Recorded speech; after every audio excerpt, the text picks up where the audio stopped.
Demak, true false not given savollar ustida ishlayotganimizda bizga muhim kerak bo'ladigan narsalar kalit so'zlar, to'g'rimi? Qanchalik darajada ma'noni savollarda hamda matnda tushunishimiz bizga juda ham katta yordam beradi.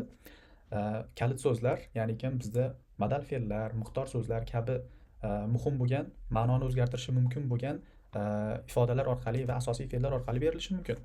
Demak, birinchi savolga qaraydigan bo'lsak, Fishbourne Palace was the first structure to be built on its site. Hammasi savollarni deyarli Fishbourne Palace haqida. Demak, asosiy kalit so'zlar, demak bu yerda topishimiz kerak bo'lgani first structure to be built on its site. On its site. Ya'ni Fishbourne saroyi o'sha o'zini joyida qurilgan eng birinchi struktura bo'lgan deyapti. O'zi aslida true false not given savollarini bizga statement ko'rinishida berilganda savolga o'zgartirib olganimiz bizga yana ham yaxshiroq tushunishga yordam beradi.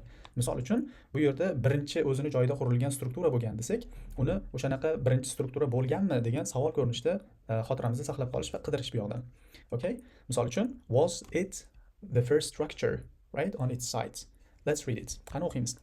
Fishbourne Roman Palace is in the village of Fishbourne in West Sussex, England. The large palace was built in the 1st century AD, around 30 years after Roman conquest of Britain, on the sites, on the sites of Roman army grain stores, which had been established after the invasion. E'tibor bering, demak birinchi savolning javobi bu yerda keldi.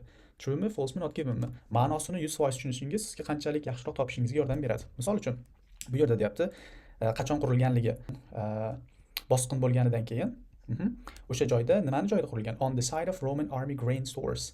Ya'ni o'sha rimliklarning armiyasining don saqlaydigan omborlarini joyida qurilgan ekan. Ya'ni bu yerda aniq ma'lum bo'lib turibdi, bir-biriga qarama-qarshi ma'lumot bo'lganligi uchun false olishimiz. True'ni qachon olardik? Qachonki matndagi hamda savoldagi ma'lumotlar bir-biriga to'g'ri bo'lsa, hattoki boshqa so'zlar bilan ifodalangan holatda ham, albatta paraphrase qilib beriladi.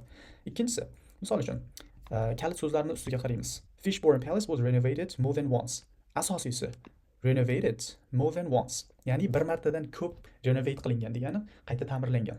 Qani buni ham o'qiymiz davomida. The rectangular palace was built around formal gardens, the north half of which have been reconstructed. There were extensive alterations. Demak, o'sha joyda rekonstruksiya qilingan ekan. Okay. There were extensive alterations. Ya'ni juda katta o'zgarishlar, changes bo'lgan. Qachon? In the 2nd and 3rd centuries AD. Miloddan avvalgi 2-3 asrlarda o'sha joyda ko'p o'zgarishlar qilingan. Okay, with many of the original black and white mosaic floors being overlaid with the more sophisticated colored ones. Xullas kalom, mana shunaqa mozaikali bo'lgan pollarni bir necha martalab o'zgartirishgan ekan.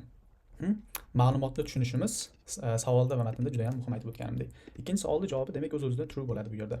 Ya'ni bir martadan ko'p renovatsiya qilinganmi, yo'qmi? Yes, it was renovated more than once. That's all about it. Endi bizda not given savollarini qanaqa topamiz deydigan bo'lsak, bu yerda not given kelishini hal qidirishimizga ko'p vaqt ketib qoladi. Buni qisqaroq qilishimiz uchun not givenni men sizlarga aytib o'taman.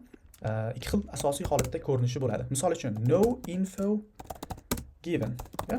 Ya'ni birinchi not given hamma biladigan, hech qanaqa ma'lumot berilmaydi o'sha bizda savolda berilgan holatda. Ikkinchi not givenni kelishi mumkin bo'lgan holati bu, misol uchun, ma'lumot berilgandek tuyuladi, lekin uni, ya'ni o'sha haqida gap ketgan bo'ladi. So info is stated but hard or impossible, not hard. Impossible to say, let's say, true or false. Ya'ni rost yoki yolg'on ekanligini, true false ekanligini aniq ajratib beradigan ma'lumot yetarli emas. Ma'lumot yetarli emas yoki ma'lumot berilmagan, to'g'rimi? Ma'lumot ozroq mana shu Roman Palace haqida gap ketgan, qaysidir bir gapda yoki Fishbourne Palace haqida gap ketgan, lekin o'sha ma'lumot bizda yetarli emas yoki umuman ma'lumot yo'q, true yoki false deyishimiz uchun. Ana shunaqa holatda biz ishlaymiz true false savollarini.